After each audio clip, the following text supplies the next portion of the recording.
Sekejap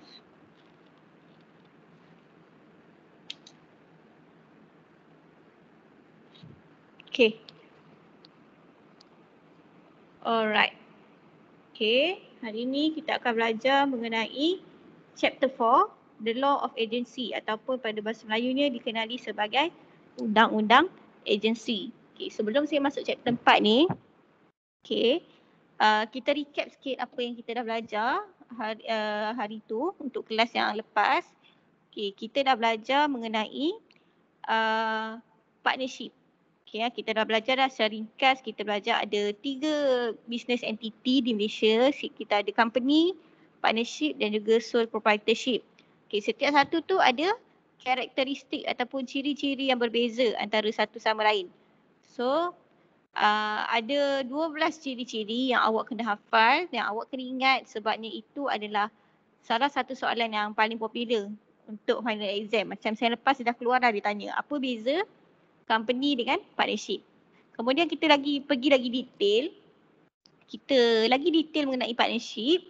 Okay, partnership kita tengok apa maksud dia berdasarkan section 3. Okay, kemudian kita tengok ciri-ciri ataupun elemen-elemen yang perlu dipenuhi dalam partnership. Ada 5 elemen yang awak kena ingat. Pertama, partnership kena 2 orang atau lebih. Yang kedua, mestilah ada partnership agreement. Kalau awak buat partnership, kena ada partnership agreement. Yang ketiga, kena ada business sedia ada. Okay, ya. Kalau awak buat partnership, kena ada business dah. Jangan nak plan baru buat partnership. Dan yang keempat, kena ada profit ataupun keuntungan. Alright. Kemudian kita tengok liabilities ataupun tanggungjawab seorang pekongsi. Yang kena ingat pekongsi ataupun rakan kongsi dalam partnership, apa perbuatan yang dia buat. Kalau satu partner dia buat satu perbuatan menggunakan nama partnership ataupun untuk urusan perniagaan partnership tersebut, tindakan itu, apa-apa yang bertimbul daripada tindakan tersebut akan mengikat partner-partner yang lain berdasarkan Section 7 dan juga Section 9 Partnership Act 1961. Itu yang awak kena ingat paling penting. Tapi kalau perbuatan itu dilakukan atas dasar kapasiti peribadi, bukan dilakukan atas dasar partnership, maka partner-partner yang lain tak perlu bertanggungjawab. Okay, kemudian kita tengoklah authority ataupun kuasa. Kita ada actual authority, implied authority dengan apparent authority. Dan last sekali kita tengok dissolution of partnership, pembubaran perkongsian. Ada beberapa cara perkongsian boleh dibubarkan. Ada 6 cara. Awak boleh tengok lagi detail dalam section dan juga slide saya. Dan last kali kita tengok lepas pembubaran itu dilakukan, okey, apa yang kita kena buat? Yang pertama, partner-partner tu kena bayar hutang.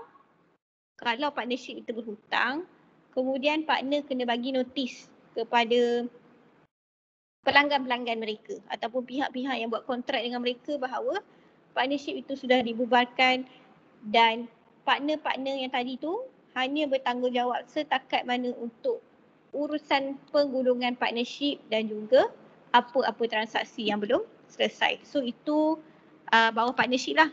Alright. Sekarang ni, hari ni kita akan masuk chapter baru, chapter 4, The Law of Agency ataupun Undang-Undang Agensi. Okay, kita tengok.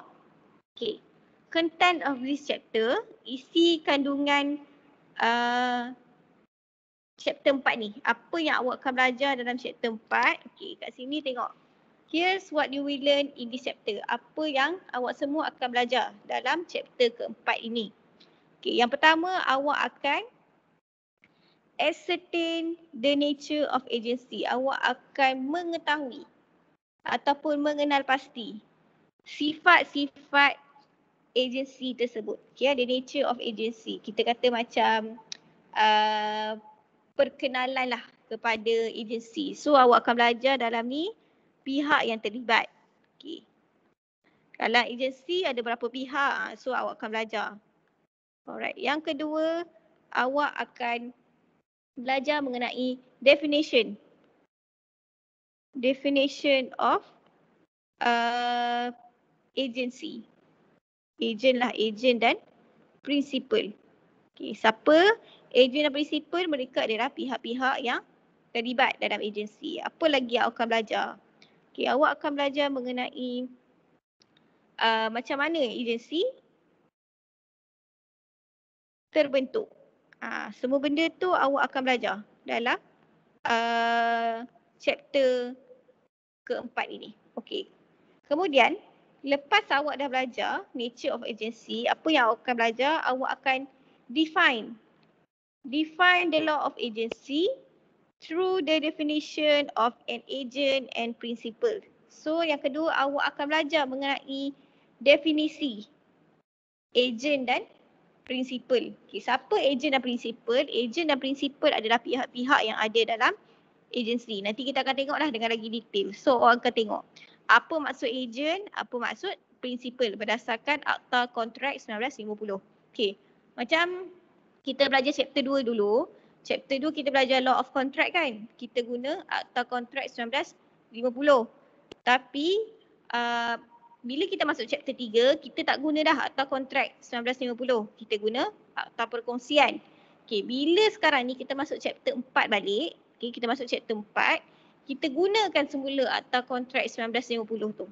Okay, so untuk chapter keempat ni, awak kena guna semula Contract Act 1950 ataupun Akta Kontrak 1950. Alright. Seterusnya, apa yang awak akan belajar? Awak akan explain the formation of agency. Awak akan belajar macam mana pembentukan agensi tersebut. Macam mana sesuatu agensi, kontrak agensi itu boleh terbentuk. Ada beberapa cara. Okay, yang pertama melalui express appointment, pelantikan nyata. Yang kedua, implied appointment, pelantikan termaklum ataupun pelantikan tersirat. Ratification, pengesahan. Necessities, keperluan dan estoppel. Okay, so ada 5 cara yang awak akan belajar dalam semester ni. 5 cara yang mana satu agensi boleh dibentuk. Okay, yang keempat awak akan belajar discuss the type of agency by function. Awak akan belajar jenis-jenis agensi melalui fungsi. Okay, so dalam ni kita ada broker, factor, commission agent, del credere and powers of attorney. So bawah agensi ni awak akan tengok juga. Okay, jenis-jenis agensi yang ada. Okay, so dekat sini ada 5 lah. Broker, factor, commission agent, del credere dan powers of attorney. So setiap satu ni kita akan tengok macam mana agensi itu berfungsi secara ringkas. Yang kelima awak akan belajar types of agency by authority. Okay, so jenis-jenis agensi, tadi kita dah belajar agensi by function dekat sini. Agensi melalui fungsi. Yang kedua kita akan belajar types of agency by authority. Jenis-jenis agensi melalui authority ataupun kuasa. Authority ataupun kuasa. Yang ni awak akan belajar actual authority dan apparent authority. So ingat bawah agency by authority awak ada 2 je. Yang tadi ada 5 kan, yang ni awak ada 2. Actual authority dengan apparent authority. Okay, kemudian awak akan belajar relationship between agent and principal. Hubungan antara agent dan juga principal. Okay. Kemudian awak akan belajar rights and duties of principal toward his agent and duties and right of agent toward principal. Awak akan tengok juga apa tugas dan hak seorang prinsipal terhadap ejen dia, dan awak akan tengok juga tugas dan hak seorang ejen terhadap prinsipal. Apa yang prinsipal kena buat kepada ejen. Okay, apa yang ejen boleh claim daripada prinsipal. Semua benda tu kita akan belajar dalam subtopik ke-7. Dan yang last kali kita akan belajar termination of agency. Pembubaran ataupun penamatan agensi. Okay. Alright. Okay. Boleh faham? Setakat ni ada soalan? Faham Boleh okay. boleh. Alright. Okay. Sambung. Okay. Kita baca basic dulu. The nature of agency. Okay. Kita akan belajar sifat agensi tu tadi. Okay. First of all, kita akan tengok apa yang dimaksudkan dengan agensi. Agent macam cerita James Bond tu ke? Okay. Kita akan tengok. Okay.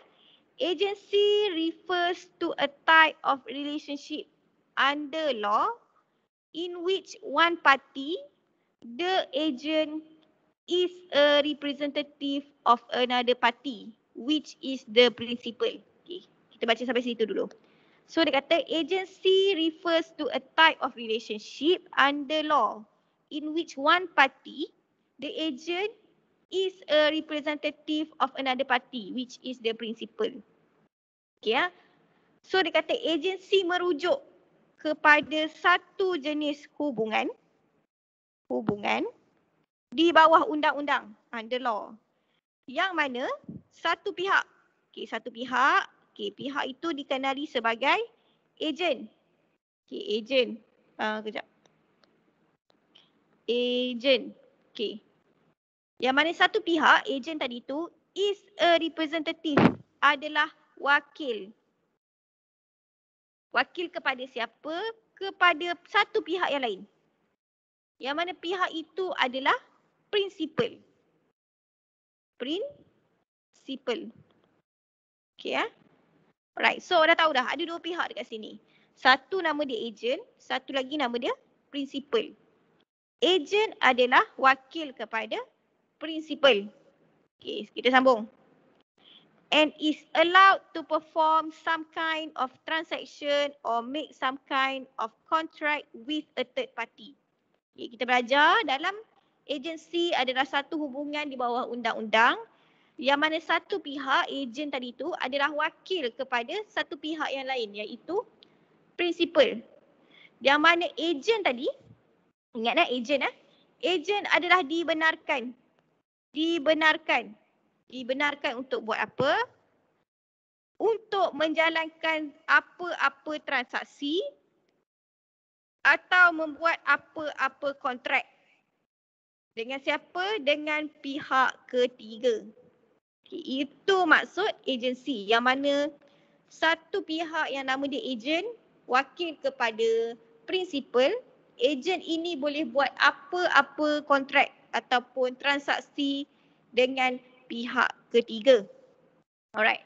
So bayangkan. Okay. A adalah ejen. B adalah principal. Okay. C adalah pihak ketiga. Okay ya. So, ejen A tadi tu adalah wakil kepada B. Wakil. So, ketua dia adalah B lah. B ketua. B yang kita panggil sebagai principal. Okay. Apa-apa urusan dengan pihak ketiga, A akan mewakili B. Untuk apa-apa urusan dengan C. Itu maksud agensi. Okay ya. Alright, dia kata apa lagi dekat sini? The agent is authorized by the principal to perform actions in the principal's name. Agent tadi tu adalah diberikan kuasa. Authorized. Diberikan kuasa. Daripada siapa? Daripada principal. Untuk buat apa? To perform actions in the principal's name. Untuk membuat apa-apa tindakan atas nama principal. Okay ya. So saya contoh, saya ejen, awak principal. Saya principal, awak ejen. Okay ya. So awak sebagai ejen saya, awak boleh buat apa-apa perbuatan mewakili saya. Okay ya, atas nama saya. Contoh saya suruh awak pergi kedai buku. Jualkan buku-buku yang saya dah tulis ni. Okay, awak pergi jual kat kedai buku. So, awak sebagai ejen, awak akan jual buku-buku tadi atas nama saya. Okay ya. Alright, itu maksud yang poin kedua tadi. Yang ketiga, when an agent act or perform his duty, the principal will be held accountable and liable for the agent's action. Okay, dia kata dekat sini, kalau bila mana ejen tadi bertindak atau menjalankan tugas dia, siapa yang akan bertanggungjawab? The principal will be held accountable and liable. Principal tadi akan dianggap bertanggungjawab dan bertanggungan for the agent's action. Untuk apa-apa tindakan ejen. Ya, ejen Okay, awak pergi buat kontrak dengan pihak ketiga. Okay. Kemudian kalau ada apa-apa berlaku semasa bila awak buat kontrak tersebut, siapa yang kena tanggung? Prinsipal yang kena tanggung. Sebab awak adalah ejen sahaja. Prinsipal adalah kiranya macam ketua. Awak wakil.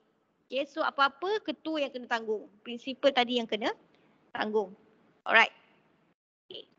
So itu awak dah faham agensi, kita dah tengok dah macam mana agensi tu berfungsi. Okay, ada 3 pihak, ada ejen, ada prinsipal, ada third party, ada pihak ketiga.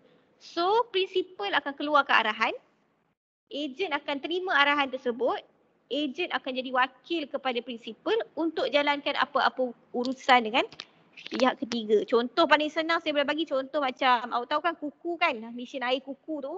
Kalau awak pergi jalan dekat mana-mana banyaklah macam ejen kan. Macam banyak orang promote mesin air kuku tu. Okay. So yang salesman tadi tu, itu yang kita panggil sebagai ejen. Dia menjualkan produk dia tadi tu mewakili bos dia, mewakili prinsipal dia. So awak sebagai pelanggan, awaklah pihak ketiga. Awak buat urusan dengan ejen tadi. Ejen tadi mewakili prinsipal dia. Alright. Okay. Parties in an agency, pihak-pihak dalam hubungan agensi. Okay. Dalam agensi ada 3 pihak yang awak kena ingat sampai bila-bila. Okay. Ada prinsipal ataupun bahasa Melayu dia prinsipal. Kita ada ejen ataupun bahasa Melayu dia ejen juga. Dan yang ketiga kita ada third party ataupun pihak ketiga. Okey. Tapi selalunya penekanan masa kita belajar law of agency ni kita akan fokus dekat 2 ni je lah. Okey ya. Dekat prinsipal dengan ejen. Okey, kita tengok satu persatu. Okey. Prinsipal. Apa yang dimaksudkan dengan prinsipal? Dia kata principal is the person for whom such act is done. Prinsipal adalah satu orang di mana perbuatan itu dilakukan untuknya. Okey. Tulis perbuatan dilakukan untuknya. Dilakukan untuknya. Okey. For whom such act is done. Okey. Apa lagi prinsipal buat? Dia appoints agent. Dia melantik agent. Melantik agent. Okay. Dan yang ketiga, principal is a person for whom an agent works for. Principal adalah satu individu di mana seseorang agent bekerja untuknya. Agent bekerja untuknya. So kalau kita tanya agent, kerja dengan siapa? Kerja dengan sekian-sekian-sekian. Orang yang sekian-sekian-sekian itulah dia punya prinsipal. So awak kena ingat yang tu lah. Kiranya senang nak ingat prinsipal ni macam bos. Dia ketua, dia bagi arahan. Ejen kerja dengan dia, ejen buat perbuatan untuk dia. Dan prinsipal inilah yang akan melantik ejen tadi. Okey, itu pihak yang pertama. Okey. Yang kedua, kita ada ejen pula. Okey. Ejen, apa maksud ejen? Ejen adalah person employed to do an act for another or represent another in dealings with third party. Agent adalah pihak yang upah bekerja untuk melakukan satu perbuatan untuk pihak lain ataupun mewakili pihak lain dalam berurusan dengan pihak ketiga. So kita faham dah dekat sini. Agent adalah orang yang diupah. Employed diupah. Diupah untuk buat apa? To do an act for another. Untuk melakukan satu perbuatan bagi pihak yang lain. Okay. Or represents another in dealings with third party. Ataupun agent tadi tu, dia mewakili. Mewakili pihak yang lain untuk berurusan dengan pihak ketiga. Okay. So agent dalam ni, dia akan mewakili prinsipal tadi tu lah. Okay. Dia akan diupah oleh prinsipal dan dia juga akan mewakili prinsipal tadi untuk apa-apa urusan dengan pihak ketiga. Okay, itu ejen. Agent is being authorized by the principal to act in the direct order of the principal. Agent tadi tu adalah dibenarkan ataupun dia telah disahkan. Disahkan oleh siapa? Oleh principal to act in the direct order of the principal. Untuk bertindak atas apa-apa arahan daripada principal. A dengan B. A agent, B principal. B akan bagi arahan kepada A. A yang agent tadi tu. So A sebagai agent, A itu sudah disahkan oleh B principal tadi untuk bertindak atas apa-apa arahan yang dikeluarkan oleh B sebagai principal. Dan yang ketiga, kita ada third party. Pihak ketiga. Pihak ketiga ialah who deals with the agent on behalf of principal. Pihak ketiga inilah yang akan berurusan dengan agent. Ya. Mewakili principal. Okey, awak bayangkan A, B dengan C. Okey. A agent, B principal, C pihak ketiga. Okay. B bagi arahan kepada A. Arahan. Okay. A dapat arahan itu, dia akan buat kontrak dengan C, pihak ketiga. So C inilah sebagai pihak ketiga, dia akan berurusan dengan agent. Okay. Dalam agensi ni awak kena faham, kontrak tu, okay, awak bayangkan satu kontrak. Okay. Kontrak itu patutnya antara antara principal dan dengan third party tadi. Contoh, missionary kuku tadi kan. Kuku tu, kalau pergi mana-mana kan popular kan kuku tu.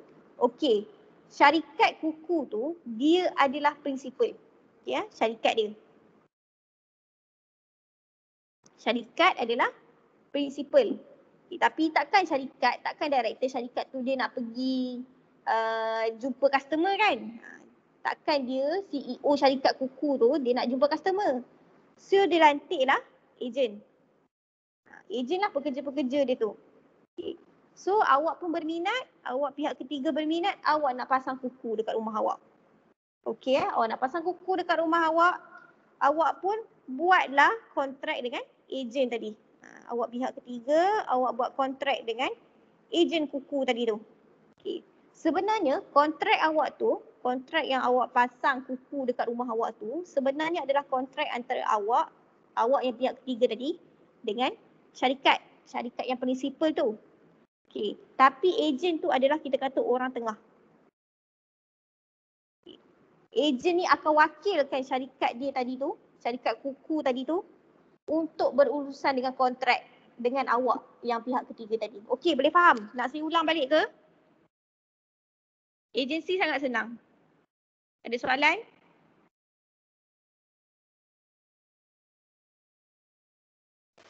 Tak ada maksudnya apa?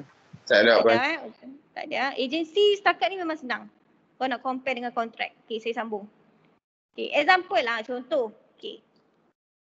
Contoh saya bagi, dia kata, if Mr. Ali appoints Mr. Abu and Mr. Chong to buy goods on his behalf, then Mr. Ali will be called as principal.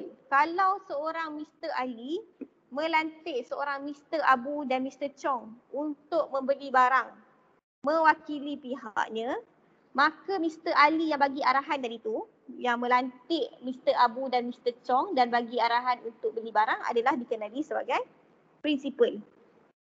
Manakala Mr. Abu and Mr. Chong will be the agent. Dia terima arahan daripada Mr. Ali yang prinsipal tadi tu. So awak boleh ingatlah dekat sini prinsipal adalah pihak yang give order and instruction to agent. Pihak yang memberi arahan ataupun kita kata suruhan kepada agent. Agent adalah pihak yang menerima order and instruction from principal. Orang yang menerima arahan ataupun suruhan daripada principal. Ya, ini sama juga.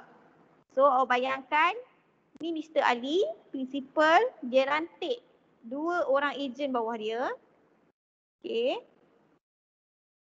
So, salah seorang ejen adalah Mr. Abu dan seorang lagi adalah Mr. Chong. So, Mr. Abu dan Mr. Chong adalah representative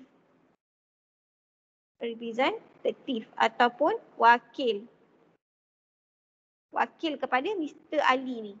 Yang mana Mr. Abu dan Mr. Chong tadi akan buat kontrak dengan pihak ketiga, third party pihak ketiga.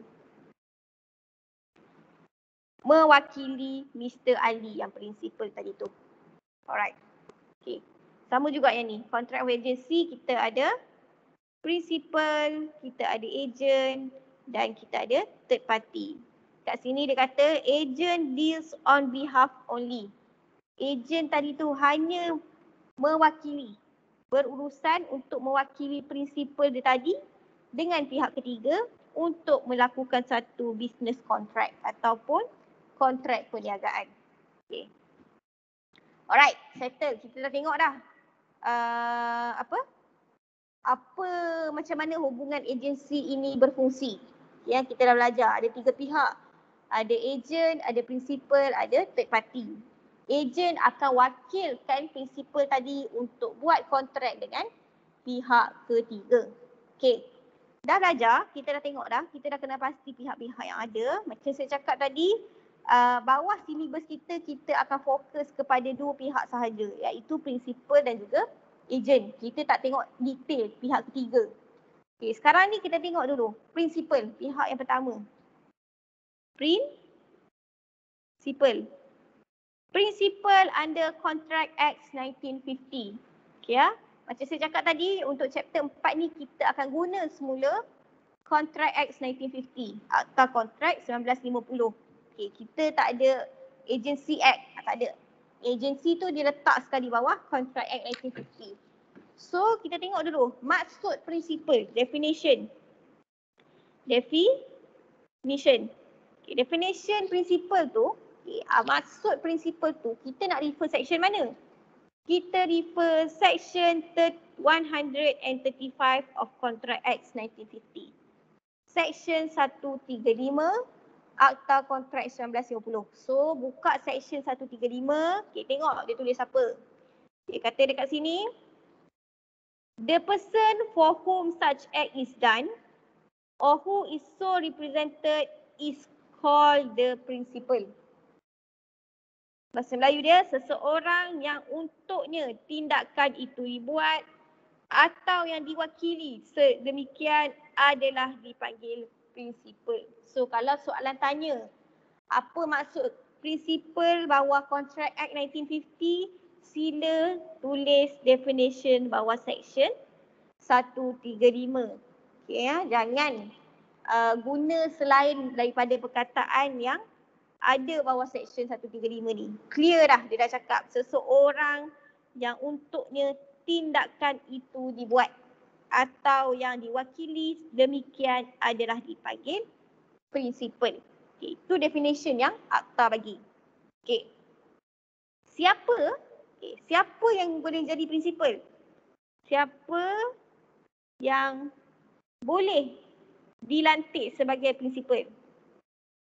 Dilantik sebagai principal. Okay, siapa? Okay, nak tengok section mana? Tengok section 136, 136 Contract Act 1950. Section 136 Contract Act 1950. Section ni cakap apa? Dia kata, any person who is of the age of majority according to the law which he is subject and who is of sound mind may employ an agent. Seseorang yang berumur dewasa mengikut undang-undang yang mana dia terikat dan seseorang yang berakal sempurna boleh mengambil kerja seorang ejen. So nada ni dia dah cakap dah. Seseorang yang berumur dewasa, okay, the age of majority, okay, dan yang seseorang yang berakal sempurna, who is of sound mind, boleh employ an agent ataupun boleh mengambil kerja seorang ejen. Ya, so daripada section ni kita faham dah. Okay, kita faham 2 benda. Principal mestilah prinsipal mestilah yang pertama berumur majoriti. Ataupun kita panggil di Inggeris dia age of majority. Umur majoriti berapa dekat Malaysia? Amira Syahira, Nurin Amira Syahira, umur majoriti berapa dekat Malaysia? Mana Nurin? Nurin Amira Syahira mana?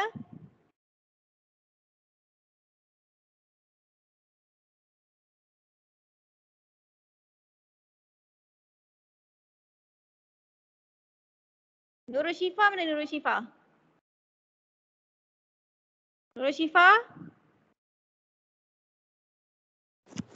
Puan. Siapa tadi tu? Saya Hidayah. Hidayah? Saya tak panggil Hidayah, saya panggil Nurin Amira dengan Syifa. Tak, saya baru Mana masuk. tak apa. Saya panggil tadi. Mana? Okay. Mana Nurin Amira Syahira dengan Nurul Syifa?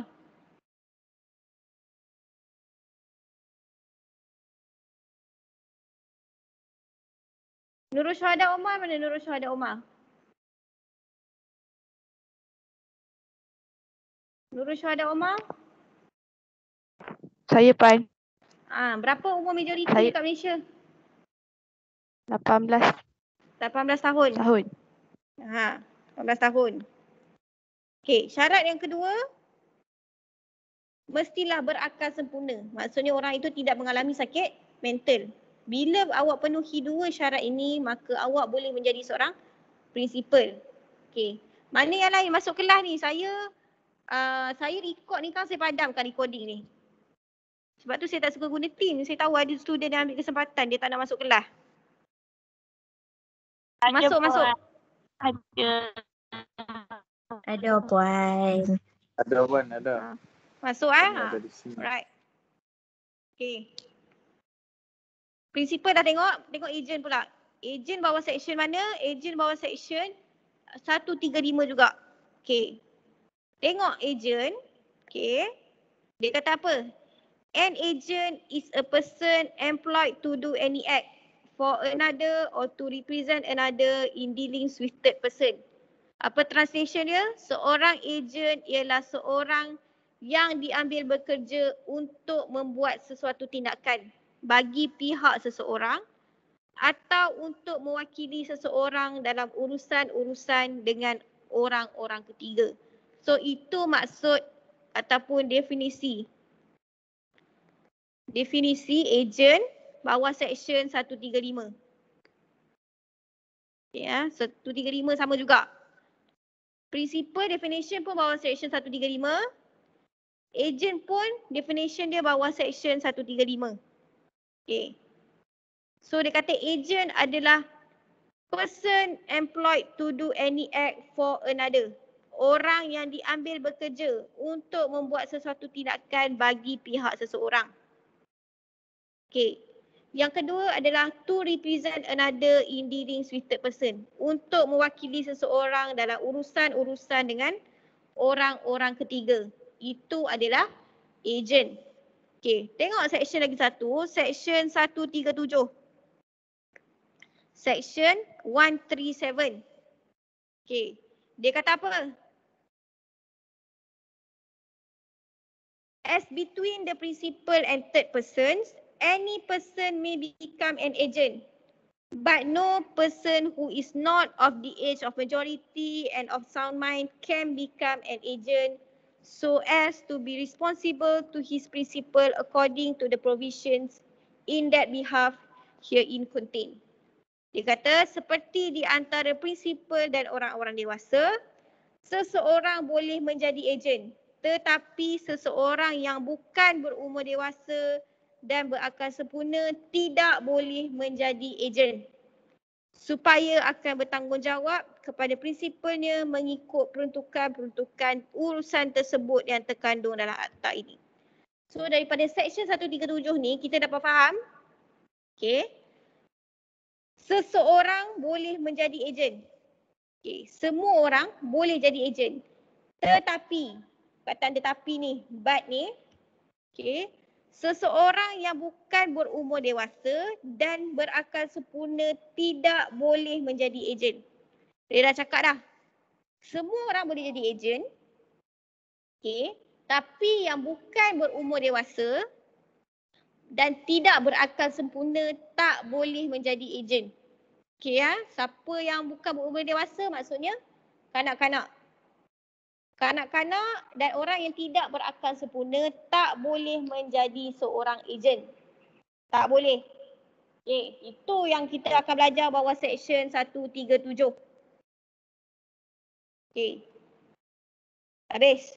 Ingat. Ejen bawah seksyen 135 dengan 137. Prinsipal bawah seksyen 135 dan 136. Jangan tertukar. Okay. Dah habis dah kita tengok definition of agent dengan prinsipal. Kita nak tengok creation of agency pula. Pembentukan agensi. Macam mana sesuatu hubungan agensi, hubungan antara prinsipal dengan agent tadi tu boleh dibentuk. Okay. Agency can be created through the following ways. Agent boleh dibentuk melalui beberapa cara. Ada 5 cara yang awak akan belajar dalam silibus ni, macam mana seseorang ejen itu dilantik. Okay ya. Yang pertama, kita ada express appointment ataupun bahasa Melayu dia pelantikan nyata. Okay. Yang kedua, kita ada implied appointment, pelantikan termaklum ataupun pelantikan tersirat. Yang ketiga, kita ada appointment of ratification, pelantikan melalui ratifikasi ataupun pengesahan. Yang keempat, kita ada appointment by necessity, pelantikan melalui keperluan ataupun kecemasan. Dan yang kelima, appointment through estoppel, pelantikan melalui estoppel.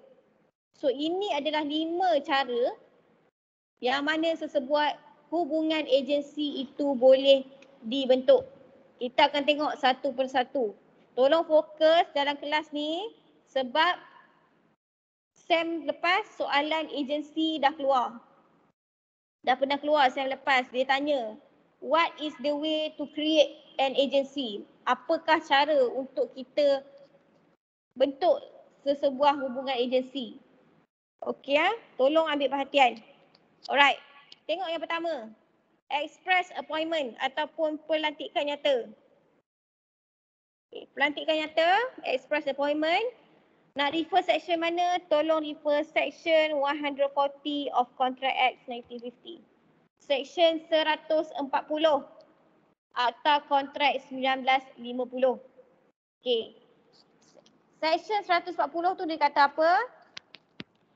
An authority is said to be expressed when it is given by word spoken or written.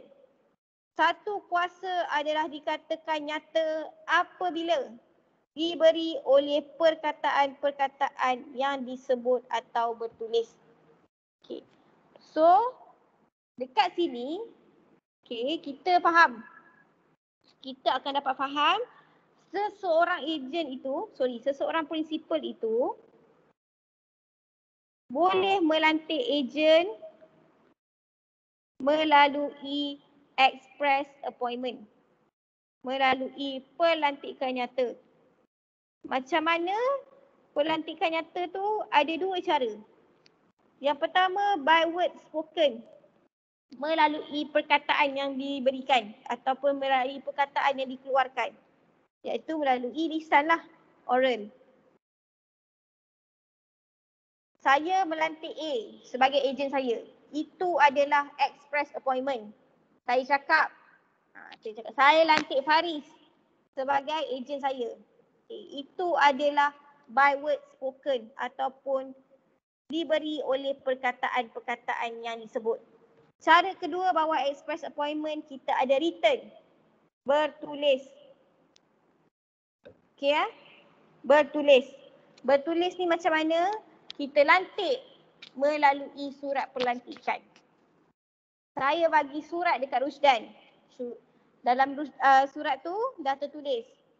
Dengan ini saya melantik anda, Muhammad Rusdan, sebagai ejen saya. Itu cara yang kedua bawah express appointment. Okay. So express appointment macam saya cakap tadi, ada 3 cara. Okay, ya. Ada 2 cara lah sebenarnya, tapi kita akan pecahkan kepada 3 jenis. Yang pertama melalui word spoken. Melalui perkataan yang diutarakan ataupun perkataan yang dikeluarkan. A cakap dekat B yang saya melantik awak sebagai ejen saya. Itu adalah express appointment secara lisan. Yang kedua, melalui bertulis. Okay, melalui bertulis inilah yang kita akan pecahkan kepada 2 kategori. Writing, bertulis ni, okay, writing, okay. Awak boleh melantik ejen melalui appointment letter, melalui surat pelantikan. Surat pelantikan. Appointment letter. Macam saya cakap tadi, saya bagi dekat Rusdan, surat pelantikan. Okay. Cara yang kedua, bawah writing, bawah bertulis ni kita akan guna power of attorney. Power of attorney ni apa? Surat kuasa wakil. Dia bukan surat lantikan, dia surat kuasa wakil. Okay, ya. Surat kuasa wakil ni macam mana? Contoh dia macam ni. Nampak? Dia kata, ni contohlah saya of address yang beralamat di hereby appoint. Dengan ini melantik. Siapa di alamat berapa to be my agent and attorney in fact. I grant my agent full authority and power to act on my behalf to do anything I could do if I were personally present. So surat kuasa wakil ni, power of attorney ni, selalunya kita akan buat kalau kita lantik peguam. Okay, ya? Macam saya, nama sekian-sekian, beralamat di sekian-sekian-sekian, dengan ini melantik siapa yang beralamat di mana sebagai ejen saya. Yang mana ejen ini akan mendapat full authority ataupun kuasa penuh untuk bertindak mewakili saya, untuk melakukan apa-apa tindakan seolah-olah saya ada bersama ejen tadi tu. So awak akan sign lah, akan ada saksi, sign. So dengan cara surat kuasa wakil ni pun seseorang itu boleh dilantik sebagai ejen. Saya bagi surat itu kepada Hidayah. Saya bagi surat kuasa wakil kepada Hidayah. Maka bila Hidayah dapat surat kuasa wakil tadi tu, dia adalah automatik menjadi ejen saya melalui express appointment. Okay. Habis express appointment, ingat express appointment ada 2 cara je. Melalui oral ataupun melalui writing. Di mana awak ucapkan kata-kata pelantikan tersebut ataupun awak tulis dalam surat ataupun dalam surat lantikan ataupun surat kuasa wakil yang awak melantik sekian untuk jadi ejen awak. Okey, yang kedua, kita belajar implied appointment, pelantikan termaklum ataupun pelantikan tersirat. Implied appointment, bahasa Melayu dia pelantikan termaklum atau pelantikan tersirat. Okey. Apa yang bawah implied appointment ni? Okey, yang pertama kita tengok section mana dulu terpakai. Sama juga dengan express appointment, implied appointment juga menggunakan section 140 of Contract Act 1950. Dia juga menggunakan section yang sama iaitu section 140 atau Kontrak 1950. Dia kata apa? An authority is said to be implied when it is to be inferred from the circumstances of the case and things spoken or written or the ordinary course of dealings may be accounted circumstances of the case. Suatu kuasa adalah dikatakan termaklum apabila diambil kesimpulan daripada hal keadaan kes dan benda-benda yang disebut atau bertulis atau perjalanan biasa urusan boleh diambil kira hal keadaan tersebut. Okey, daripada section 140 ni, okey, kita akan assume seseorang pihak itu adalah ejen bila mana kita tengok hal keadaan kes dia, the circumstances of the case. Kita tengok perbuatan dia tu. Okey ya? Atau benda-benda yang disebut atau bertulis. Atau benda-benda yang kita nyatakan secara lisan ataupun bertulis. Atau perjalanan biasa urusan boleh diambil kira hal keadaan tersebut. Implied appointment. Selalunya implied appointment ni dia tak direct macam macam express appointment. Macam dalam express appointment dah direct dah. Kita kata saya melantik awak sebagai ejen saya. Awak sebut perkataan tu ataupun awak tulis perkataan tu. Okay, ya. Implied appointment ni dia lebih kepada kita tengok conduct ataupun kita tengok perbuatan pihak-pihak dalam hubungan agensi itu. Kita tengok dia punya perbuatan dia buat apa. Okay, daripada situlah kita boleh simpulkan dia ni ejen ataupun tidak. Contoh, illustration to section 140 Contract Act 1950. Ini contoh yang diberikan bawah section 140 Akta Kontrak 1950. Dia kata apa? A owns a shop in Kajang, living himself in Kuala Lumpur and visiting the shop occasionally.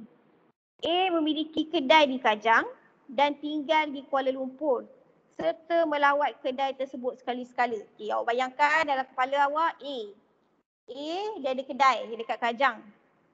Okay, tapi dia tinggal dekat Kuala Lumpur dan dia hanya melawat kedai tersebut sekali-sekala sahaja.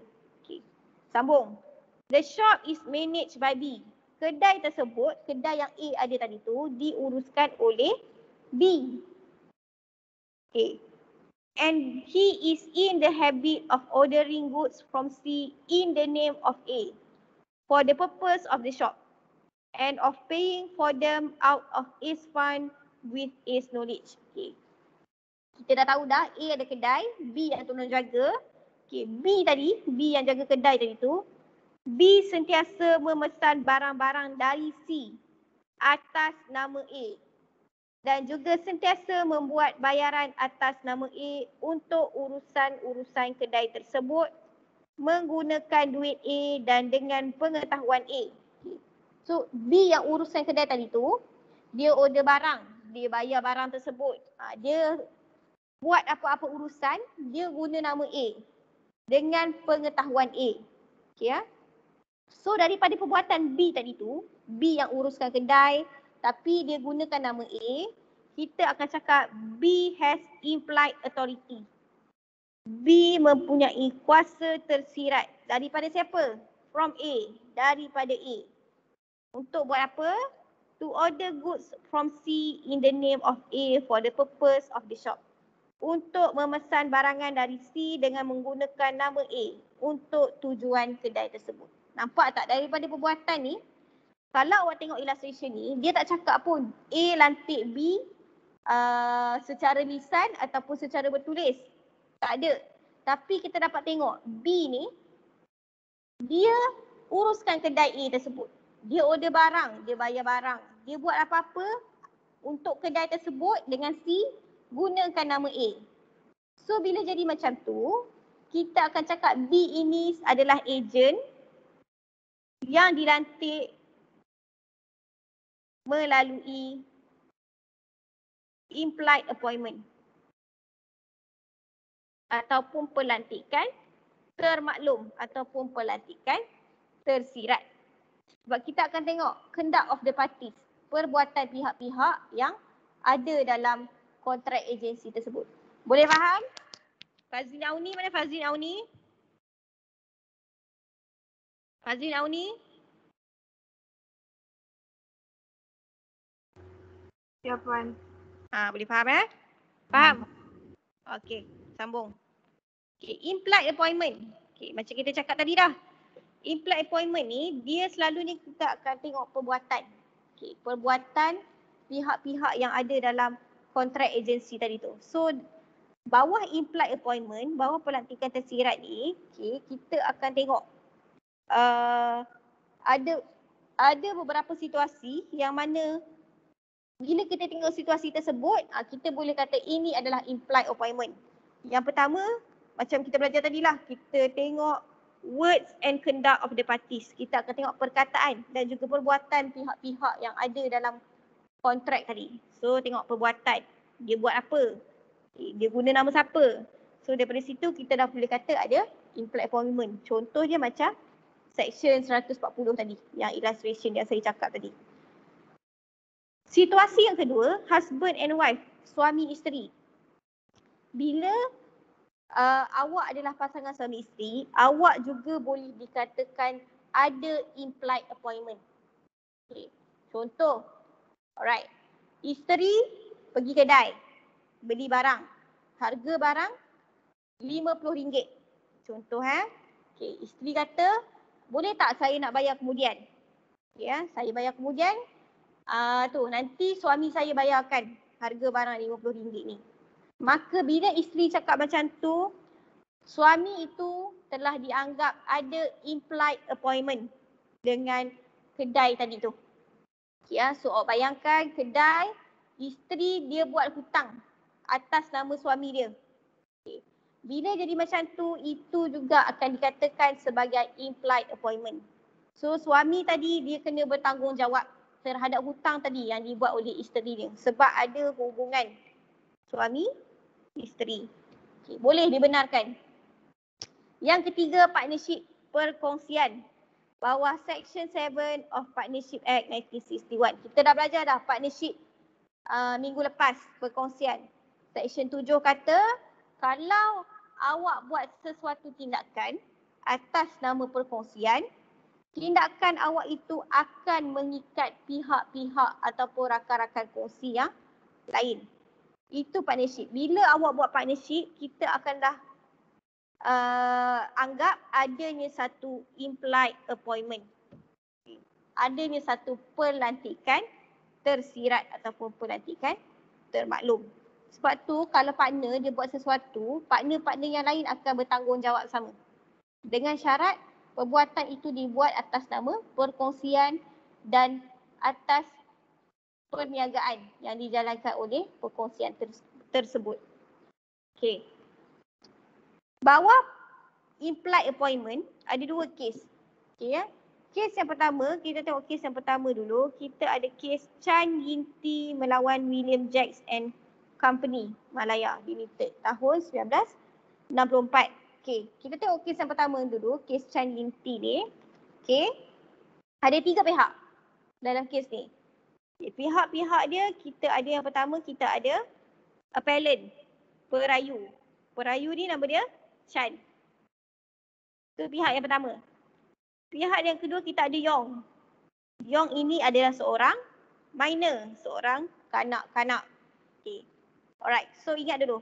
Pihak yang pertama kita ada appellant yang nama dia Chan dan kemudian kita ada Yong. Yong ini adalah seorang minor, seorang kanak-kanak.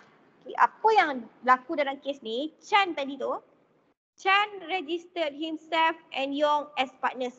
Okay.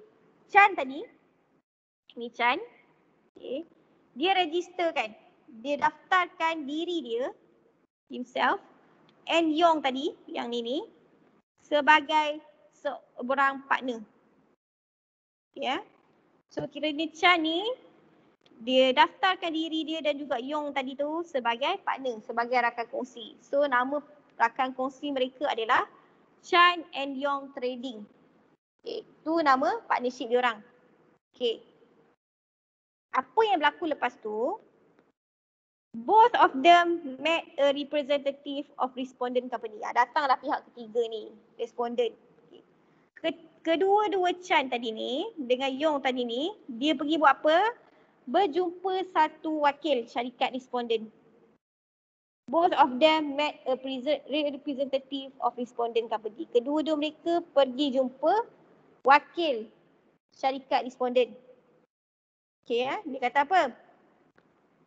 The appellant told respondent that he is a partner with Yong and Yong has authority to act on behalf of Chan. Appellant tadi, Chan tadi tu, dia jumpa respondent, dia bagi tahu kepada respondent, told the respondent that he is a partner with Yong, yang dia adalah rakan kongsi bersama dengan Yong tadi. Okay, Dan Yong tadi has authority to act on behalf of Chan. Dan Yong ada kuasa ataupun authority untuk bertindak mewakili Chan. Okay, bayangkan senario Chan dengan Yong pergi jumpa responden. Chan tadi dia kata, okay, ni partner saya, Yong. So, apa-apa Yong ni boleh bertindak mewakili saya. Chan cakap macam tu. So, bila mana responden tadi, dia dengar information tadi, information yang Chan kata kalau apa-apa bisnes boleh buat dengan Yong sebab dia partner saya. So, based on this information, respondent made a business contract with appellant, with Yong. Okay. So, disebabkan Chan tu dah cakap, boleh buat apa-apa bisnes dengan dia, tapi boleh melalui Yong. So, responden tadi pun buatlah satu kontrak perniagaan dengan appellant. Tapi dia buat dengan Yong tadilah sebab Yong adalah partner. Ingat dia buat dengan Yong, dia tak buat dengan Chan. Kontrak tadi tu. Tapi dia macam kita belajar kan, agent akan mewakili principal. Alright. Apa yang jadi lepas tu? Okay. Respondent, the goods were supplied to Yong from respondent's company but no payment was made from Yong. Okay. Syarikat respondent dah hantar dah barang seperti mana yang dijanjikan dalam kontrak tadi tu. Okay. Tapi tidak ada pembayaran yang dibuat oleh Yong. Yong tadi yang buat bisnes dengan responden tadi dah dapat dah barang. Tapi tak buat pembayaran. So bila jadi macam tu, apa yang berlaku? Responden tak dapat duit dia. Respondent brought an actions against Chan, the other partner and principal of Yong.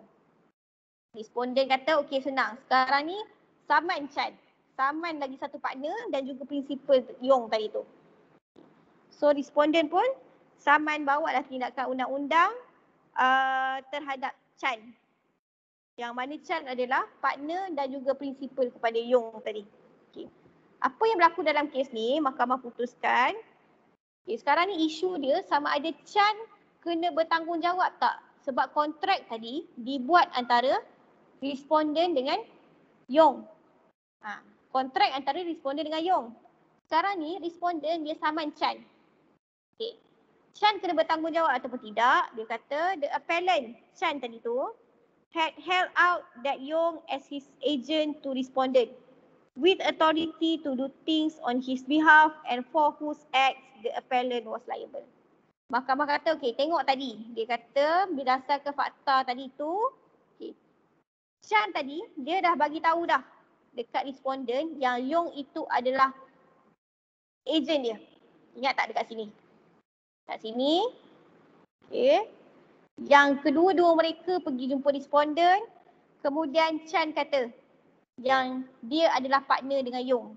So apa-apa Yong boleh mewakili dia untuk buat apa-apa kontrak. So dekat situ fakta tu, mahkamah kata daripada perbuatan Chan tadi tu, dekat situ dia dah tunjukkan kepada responden yang Yong itu adalah ejen dia.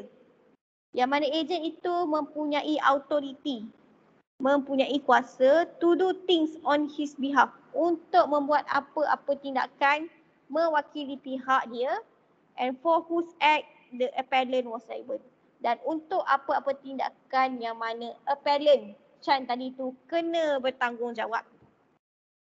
Mahkamah kata apa lagi? A person may become an agent for whose acts the principal may be liable to third party. Seseorang boleh menjadi ejen yang mana perbuatan ejen tadi tu akan menyebabkan pihak prinsipal bertanggungjawab kepada pihak ketiga. Mahkamah kata. So apa yang berlaku kita simpulkan dalam kes ni. Thus in this case, Chan was responsible for Yong's act as his agent. So mahkamah kata dalam kes ni dah nampak dah perbuatan Chan tadi tu yang dia kata, dia inform dekat responden yang Yong itu adalah partner dia. Boleh buat apa-apa urusan wakili dia. So bila jadi macam tu, mahkamah kata ini dah ada implied appointment. Okay. Bila dah ada implied appointment, Chan sebagai principal adalah bertanggungjawab. Bertanggungjawab untuk perbuatan Yong tadi tu. Sebabkan Yong adalah agent dia. Okay, dia kata apa lagi? This is because he is Yong's partner and principal. Kenapa Chan kena bertanggungjawab? Disebabkan Chan adalah partner kepada Yong dan juga principal kepada Yong. So Chan is liable towards contract made between Yong and respondent even though he is not the one who made the contract. So mahkamah kata Chan, awak prinsipal, awak kena bertanggungjawab terhadap kontrak yang terjadi antara Yong dan juga responden. Walaupun awak bukan orang yang buat kontrak tersebut. Ingat, kontrak dibuat antara responden dengan Yong. Okay, tapi disebabkan Chan adalah kita kata apa? Prinsipal, maka sebagai prinsipal dia kena bertanggungjawab terhadap perbuatan-perbuatan yang dilakukan oleh ejen dia. Okay, itu kes yang pertama. Kes yang kedua, kita ada kes Watthew melawan Fenwick. Okay. Kes lama tahun 1893. Kes ni pun membicarakan juga tentang perbuatan-perbuatan ejen. Yang mana dia punya prinsipal kena bertanggungjawab ataupun tidak. Okay, dalam kes Watthew melawan Fenwick ni, okay, ada 3 pihak juga. Okay, dalam kes ni kita ada pihak yang pertama, kita tengok pihak yang pertama dulu, kita ada defendant. Defendant ada apa? Defendant own a hotel pub. Okay, bayangkan satu hotel, dalam tu ada pub. Pub tu tempat minum-minum lah. Okay, ya. So defendant dia ada satu hotel pub.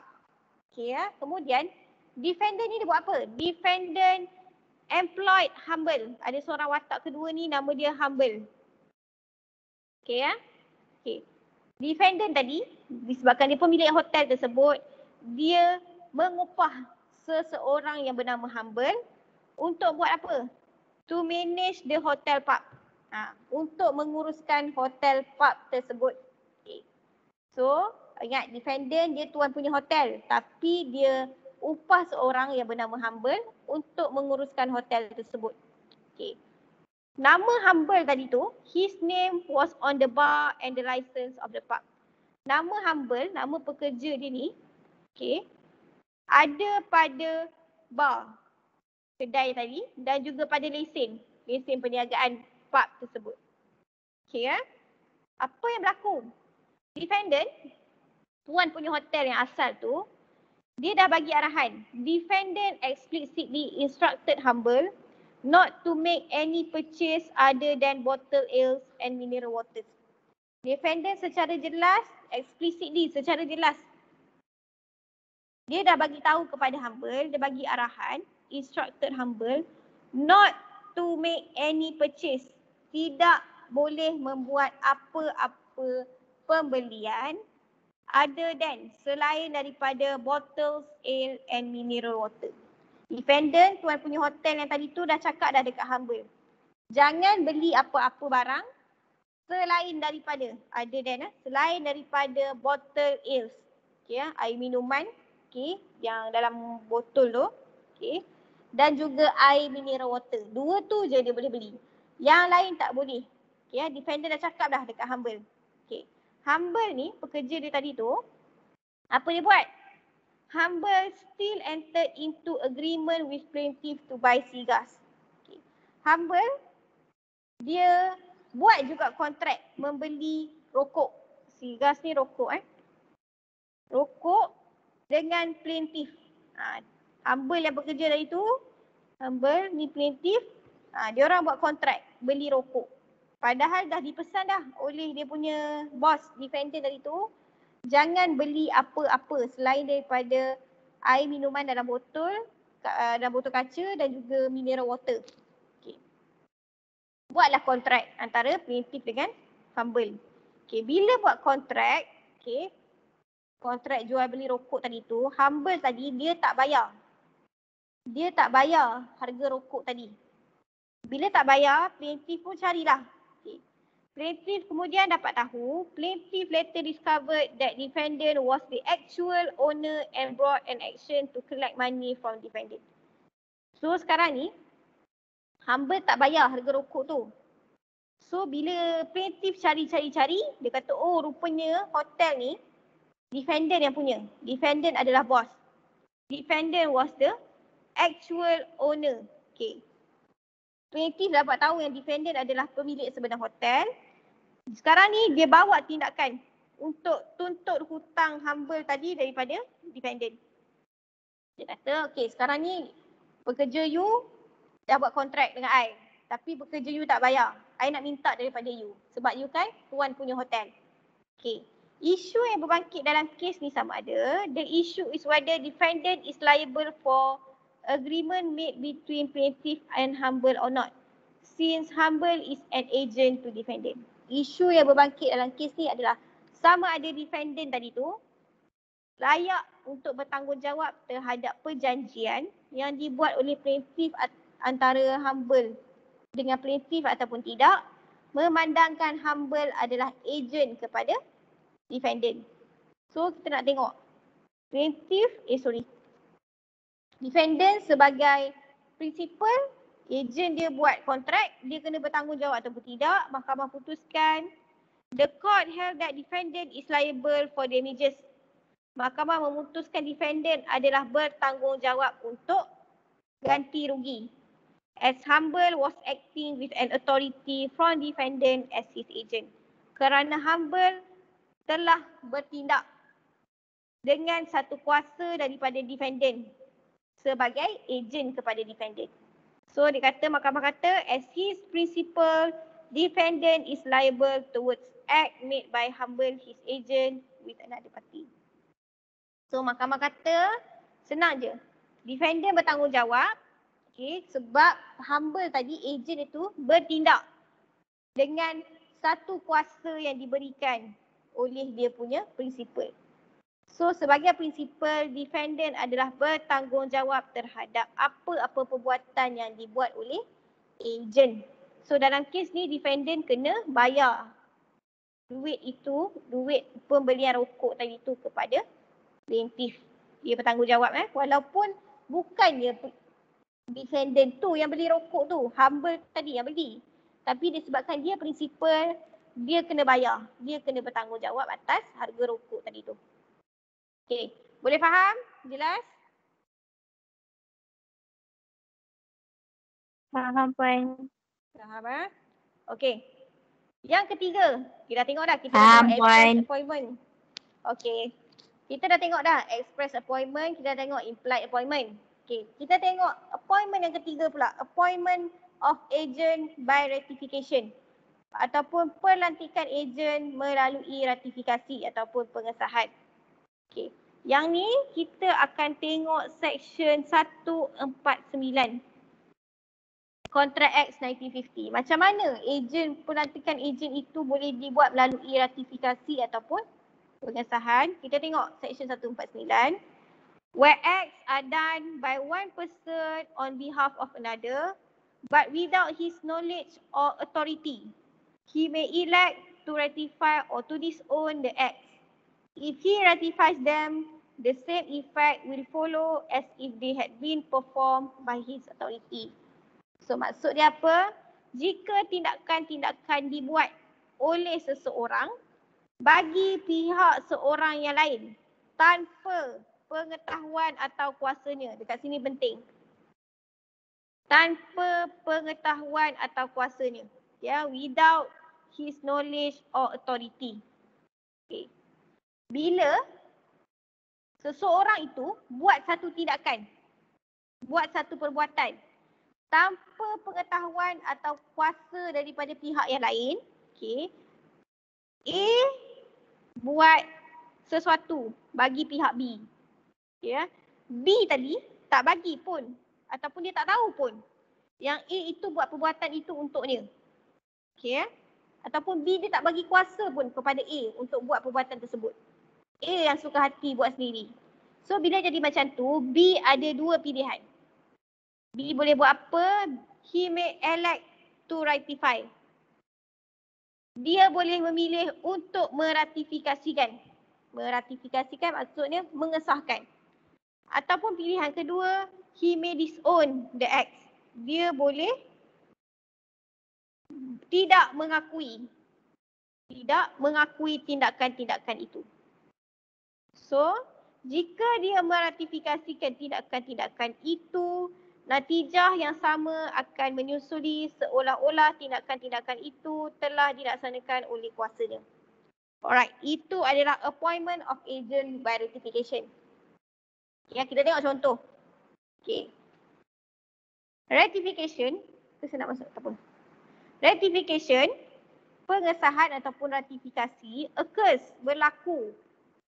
Berlaku bila mana? Where an agent does not act without the authority of the principal. Okay.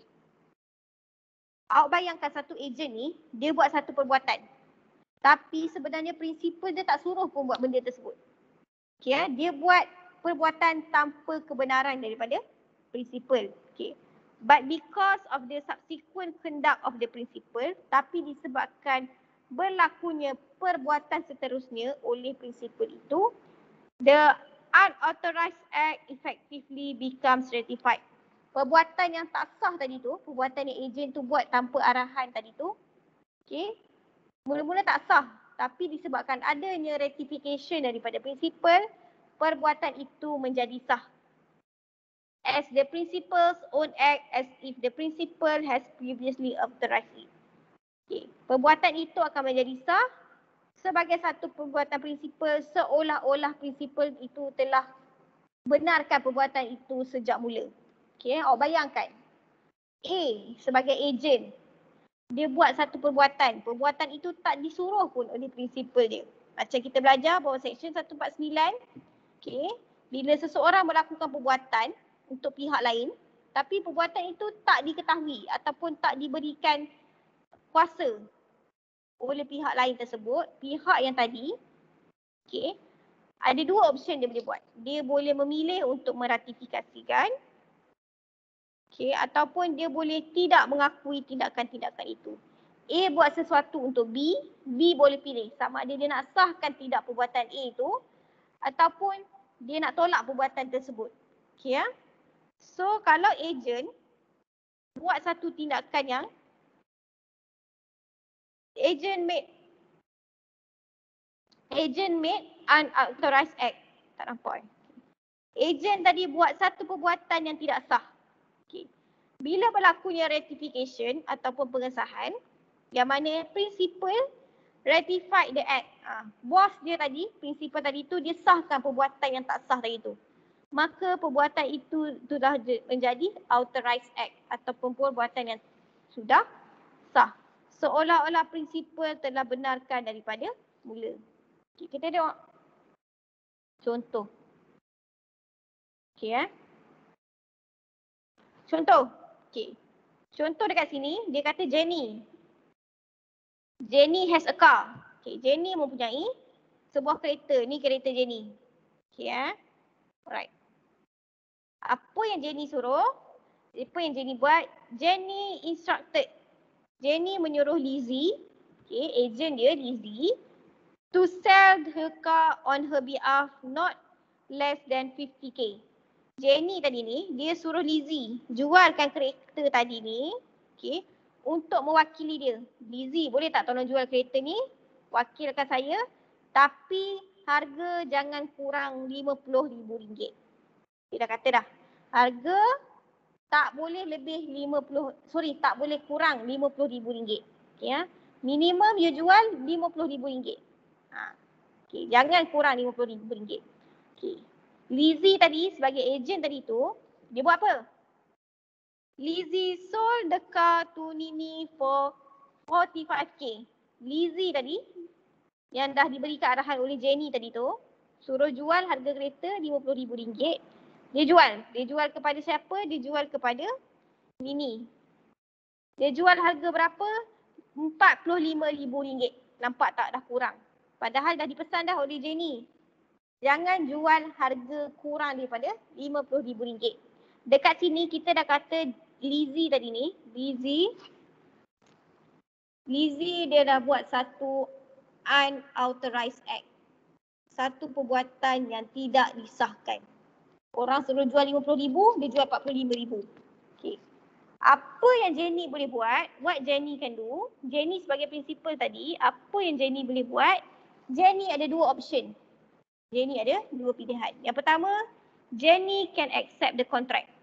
Jenny sebagai prinsipal tadi, Jenny sebagai prinsipal boleh menerima kontrak tadi tu. Okay. Terimalah. Okay. Jual 45,000 kan. Okay lah. Terima. Saya terima.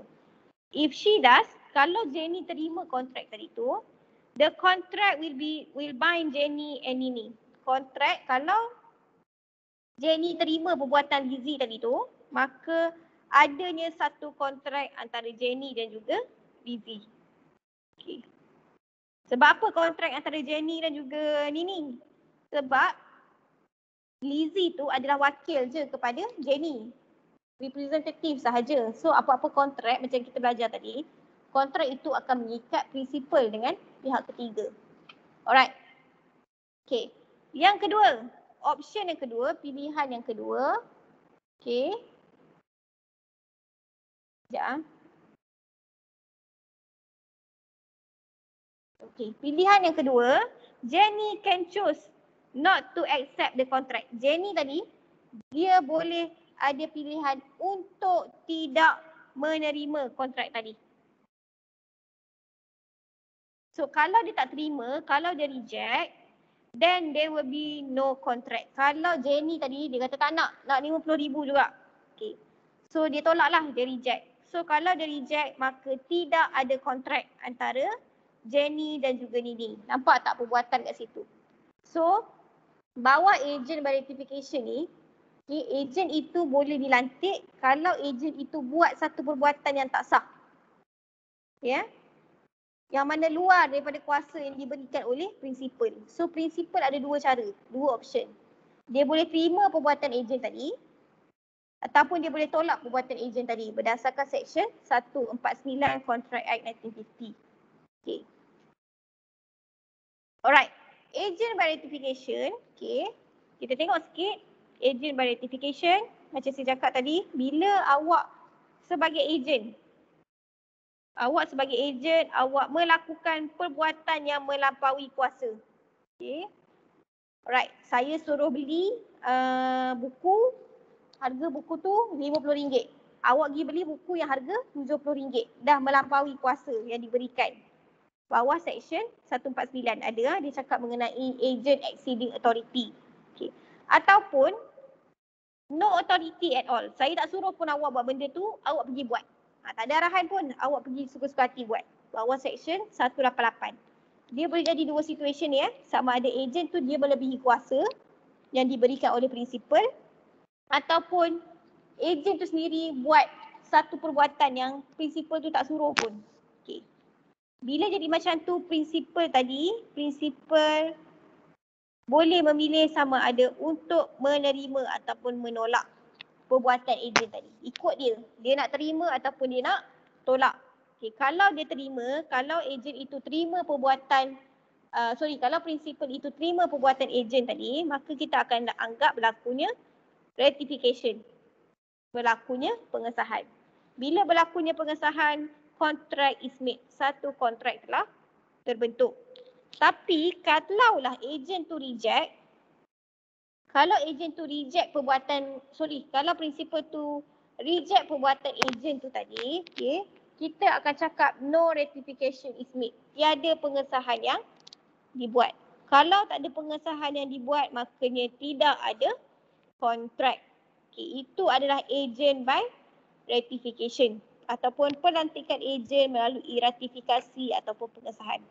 Awak buat sesuatu yang awak tak ada kuasa ataupun melebihi kuasa awak, prinsipal boleh pilih untuk sahkan ataupun tak sahkan. Kalau disahkan, secara automatik perbuatan awak yang tak sah tadi tu menjadi sah. Okay. Alright.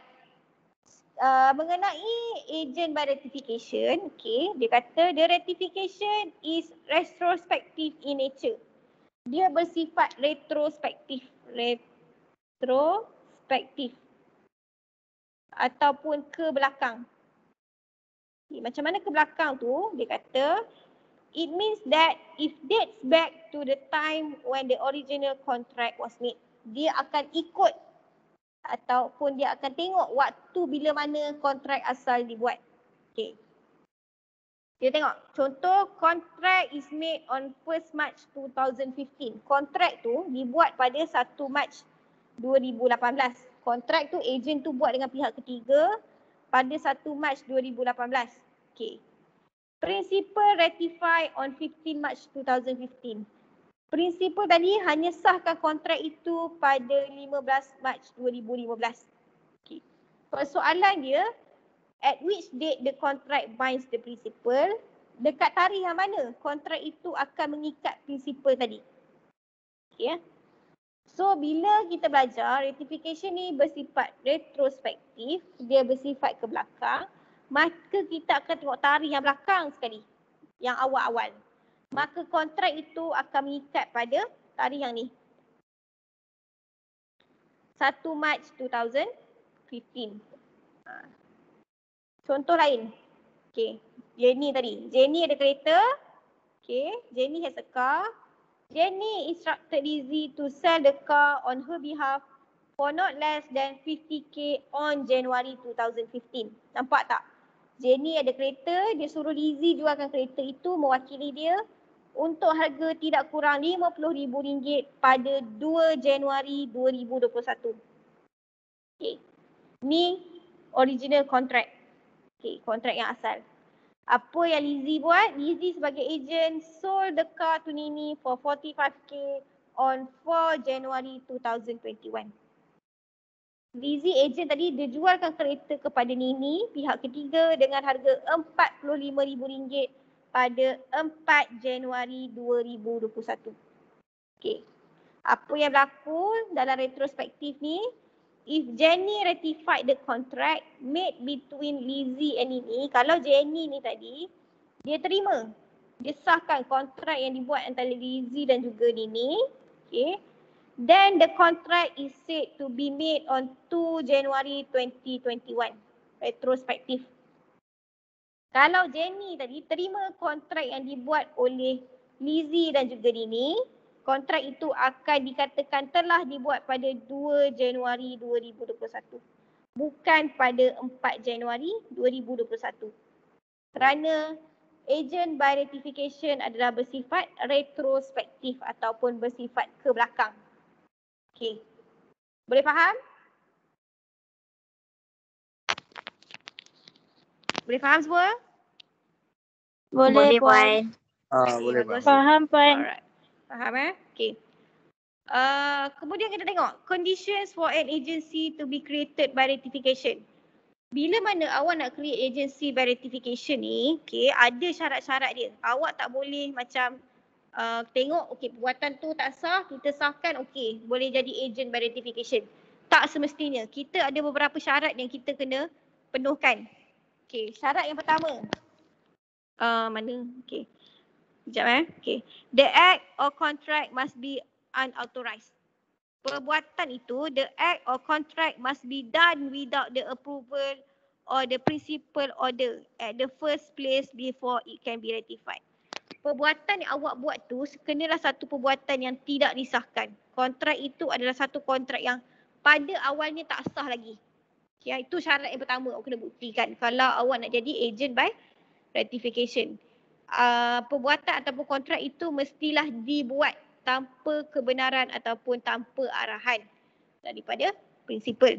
Itu syarat yang pertama. Syarat yang kedua, the agent must expressly act as agent for the principal when the contract is made. He must not allow the third party to think that he is acting for himself. Okay. Agent tadi bila mana dia buat kontrak yang tak disahkan tadi tu, dia kenalah bertindak sebagai agent kepada prinsipal. Act as agent for principal when the contract is made. Masa buat kontrak tadi tu, make sure agent tu dia adalah agent kepada prinsipal tadi. Dia tak boleh, he must not allow the third party. Dia tak boleh membiarkan pihak ketiga berfikir yang dia bertindak atas dasar diri sendiri, atas dasar peribadi. So syaratnya agent tu kena agent ada kepada prinsipal, bukan dia bertindak atas dasar peribadi. Kita ada satu kes Kingley Maxted melawan Co-Endurance. Okay. Dalam kes ni dia kata, an agent had bought wheat without the principal's consent. The court held that ratification does not happen as the agent has made the contract without principal's approval. Dalam kes Kingley ni, dia dah kata agent tersebut dia beli gandum tanpa arahan daripada prinsipal. Kiranya dia beli gandum tu atas kapasiti peribadi. Okay, bukan agent, bukan atas kapasiti agent kepada prinsipal. So mahkamah kata disebabkan agent tadi tu dia bertindak atas kapasiti peribadi bukan atas kapasiti agent, maka kontrak itu tak boleh disahkan. The ratification does not happen. Perbuatan dia tu tak boleh disahkan oleh agent tadi sebab dia bertindak atas kapasiti peribadi. Yang ketiga, dia kata apa? Principal must be in existence at the time of the contract being made. Bila awak buat satu kontrak tu, awak sebagai agent buat satu kontrak dengan pihak ketiga, kena ada kewujudan prinsipal. Kewujudan macam mana? Maksudnya kita dah boleh tahu dah siapa prinsipal awak. Yang sebab tu dia kata kalau nak buat kontrak dengan pihak ketiga, agent tu dia kena make sure prinsipal tu wujud pada masa kontrak itu dibuat. Okay, kes Colonel melawan Baxter. Okay, kes ni cakap apa? Agent bought a hotel on behalf of a company that has not been incorporated yet. Seorang agent ni, dia beli satu hotel. Hotel itu dibuat, pembelian hotel itu dibuat mewakili satu syarikat yang belum ditubuhkan lagi. Kiranya syarikat yang belum ditubuhkan lagi tu adalah prinsipal dia. Tapi macam kita cakap, syarikat tu belum ditubuhkan lagi, tak ada kewujudan lagi. Tapi ejen tu beli untuk wakilkan syarikat yang belum ditubuhkan itu. So mahkamah kata, the court held that the company could not ratify the contract as it has not come into the existence yet. The agent was liable for the contract, not the principal. So bila jadi macam tu, agent tadi yang kena bertanggungjawab. Okay, kalau awak nak jadikan satu kontrak agent by ratification, awak kena make sure prinsipal tu, awak punya bos tu ada wujud pada masa awak buat kontrak dengan pihak ketiga. Okay. Seterusnya, okay. The principal must have contractual capacity at the time when the contract is being made and at the time of the ratification. Bila masa awak buat kontrak dengan pihak ketiga, awak agent buat kontrak dengan pihak ketiga, awak kena make sure prinsipal tadi tu ada capacity untuk berkontrak, contractual capacity. Pada masa mana kontrak itu dibuat dan pada masa kontrak itu disahkan. Awak sebagai agent, awak buat awak sebagai agent, awak buat kontrak dengan pihak ketiga, mewakili awak punya prinsipal lah. Tapi awak kena make sure prinsipal awak tu ada contractual capacity, ada keupayaan untuk berkontrak sebab awak wakilkan dia. Awak wakilkan awak punya prinsipal, so awak kena make sure lah awak punya bos tu, awak punya ketua tu ada kuasa untuk buat kontrak. Okay, pada masa kontrak itu awak buat dengan pihak ketiga dan pada masa pengesahan kontrak itu dibuat. Ada satu kes Boston, kes Boston Deep Sea Fishing and Ice Company melawan Farnham. Yang ni kes ni saya tak go lah dia punya fakta kes. Cakap kita go dia punya nama je. Okay, Yang kelima. 3, 4, 5. Yang kelima. Syarat yang kelima, the principal must at the time of ratification have full knowledge of all material facts. Prinsipal tadi, pada masa dia nak buat ratification, pada masa dia nak buat pengesahan tu, have full knowledge of all material facts. Mengetahui ataupun dia tahu semua fakta-fakta penting berkenaan dengan kontrak tadi tu. Kiranya dia bukan dia tak sahkan, pakai sah je. Okay, Dia kena tahu. Dia kena tahu pada masa kontrak itu dia dah sahkan, kontrak ini berkenaan dengan apa. Siapa yang masuk, apa yang berlaku. Dia kena tahu semua benda tu. Baru dia boleh sahkan. Baru kita boleh cakap itu adalah satu agent by ratification yang sah. Section mana yang cakap? Section 151 Contract Act 1950. Okay. Right. Syarat yang keenam.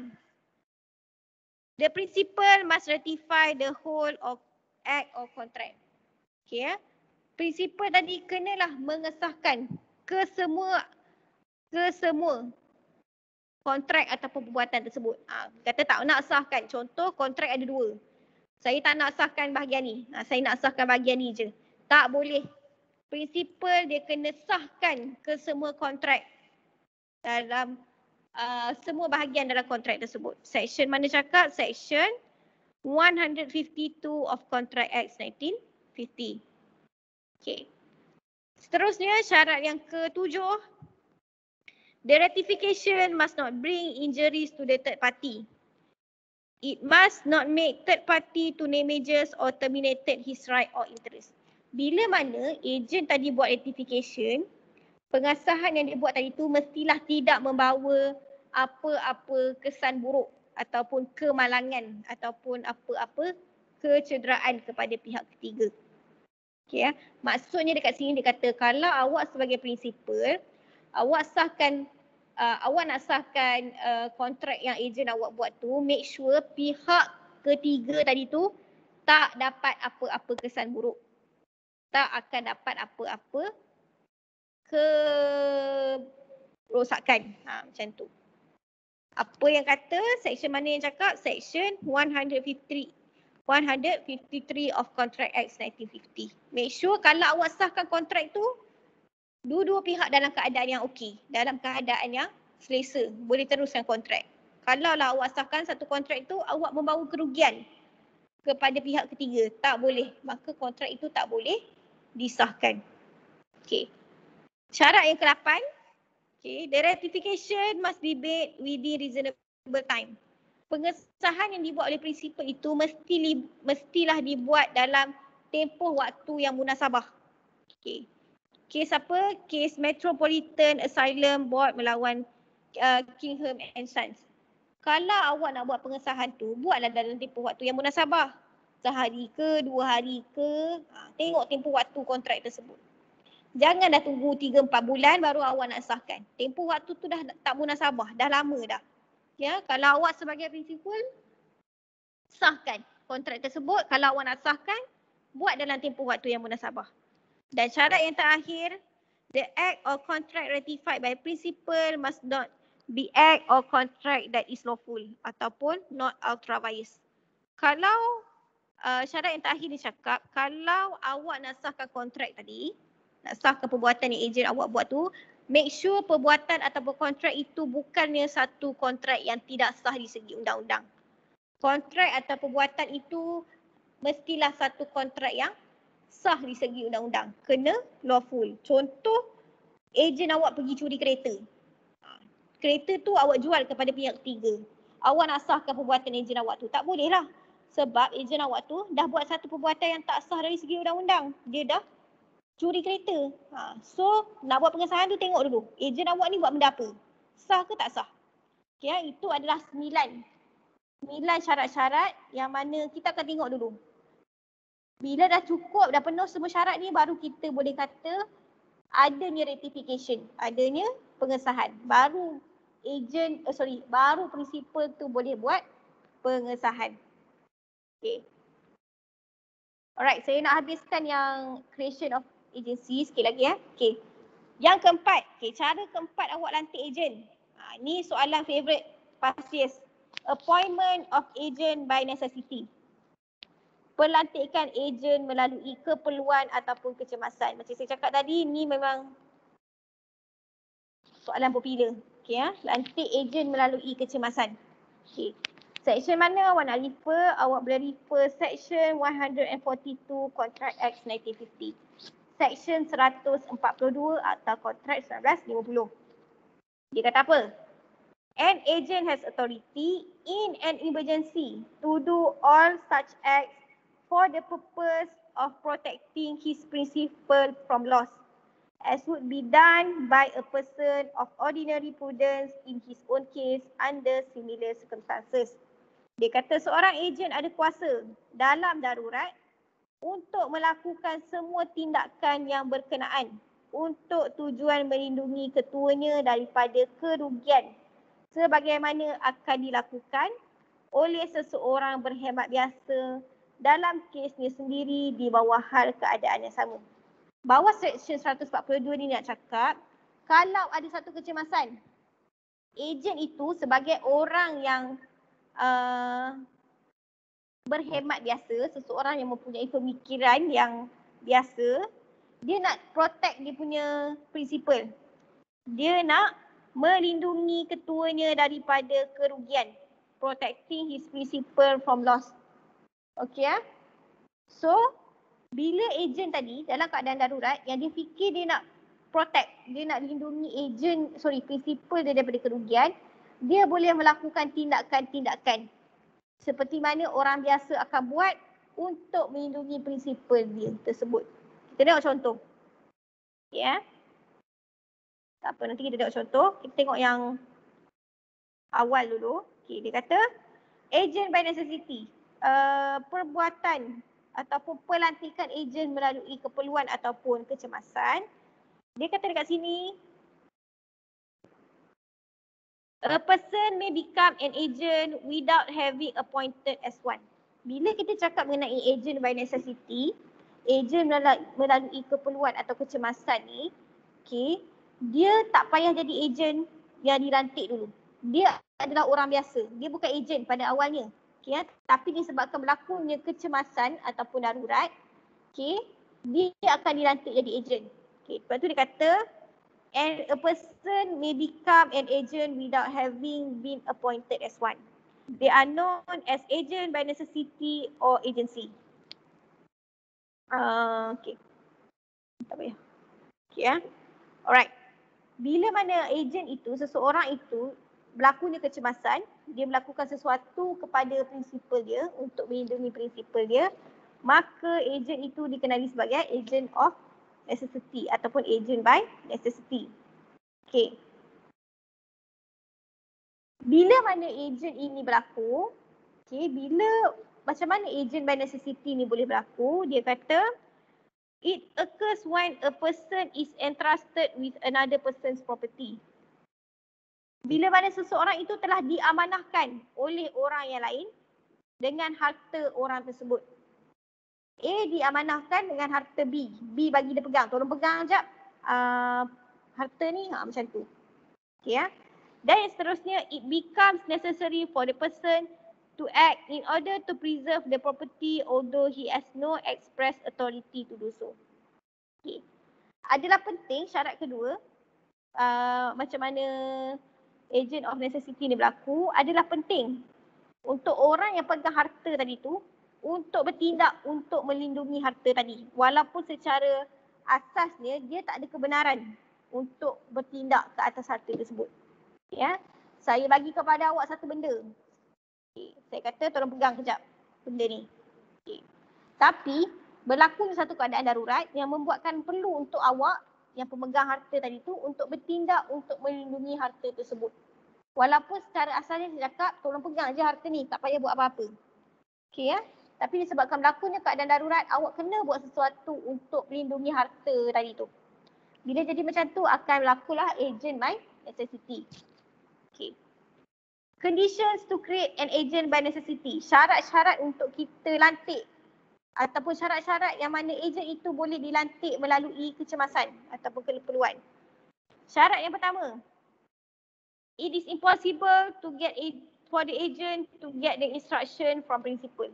Adalah mustahil dalam keadaan tu, orang tadi tu, agent tu untuk dapat arahan daripada principal. Tak boleh dapat arahan.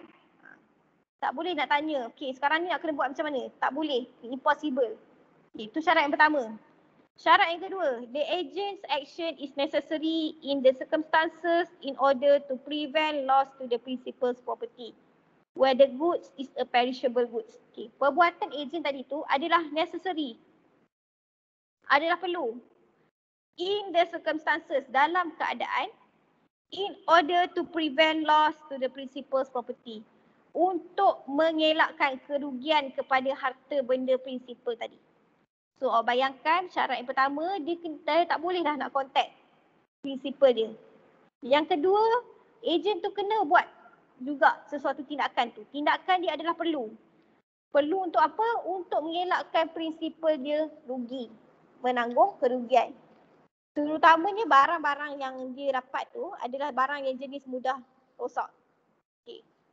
Yang ketiga, the agent must have acted in good faith and in the main interest of the principal. Agent tadi bila dia buat perbuatan yang nak melindungi harta principal itu, dia kena bertindak dengan good faith.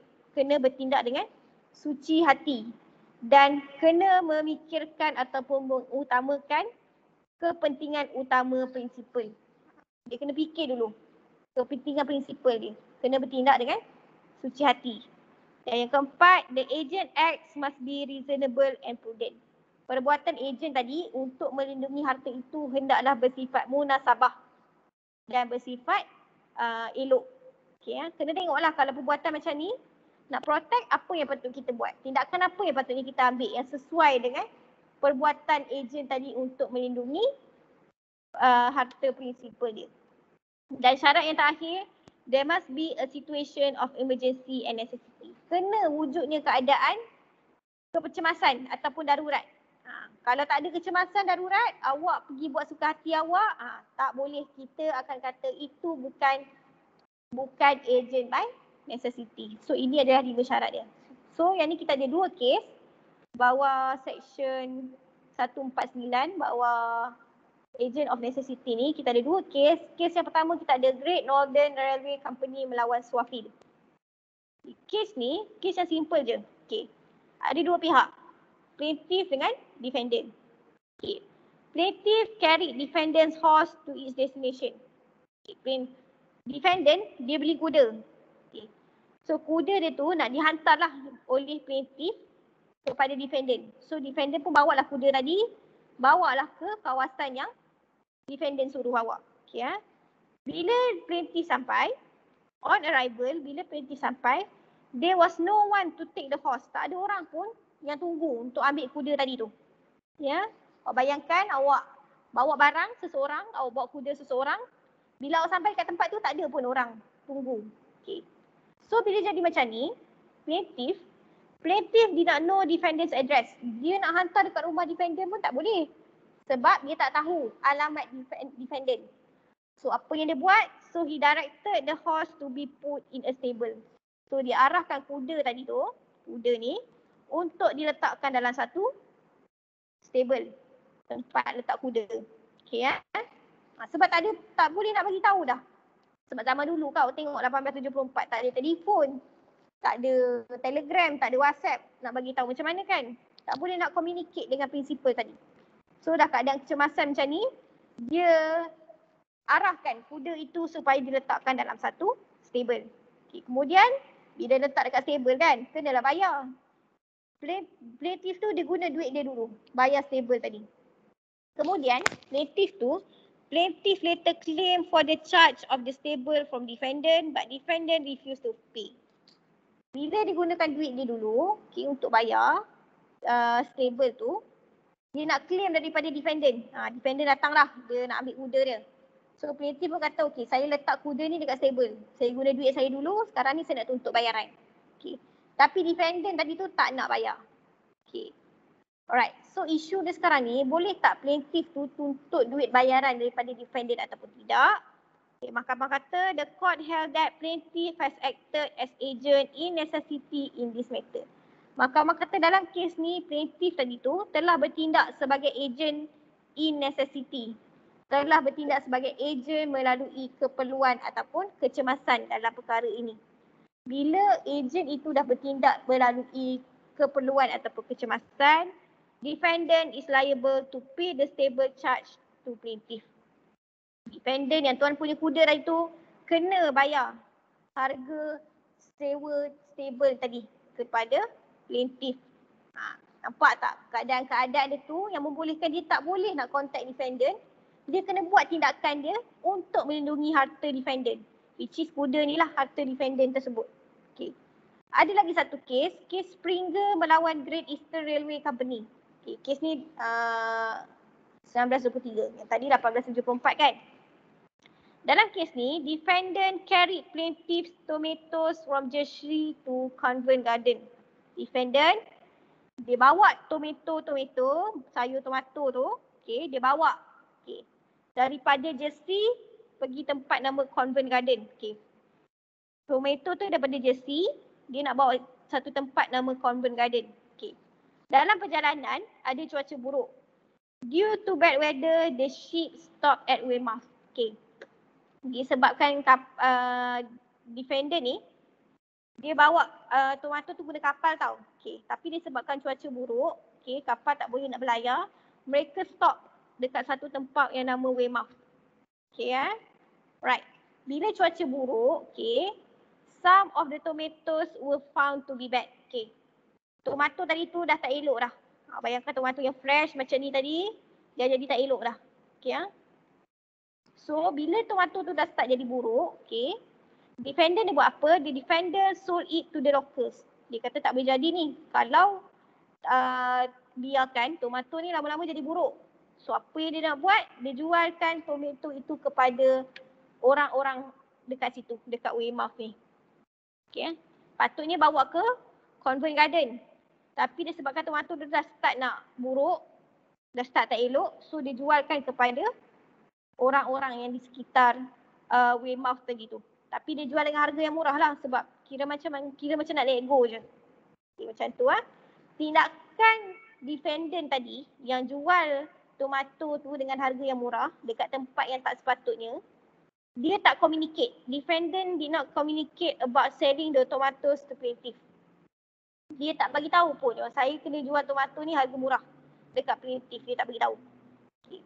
So bila sampai dekat Covent Garden tu, okay, plaintiff tunggulah buah tomato dia kan.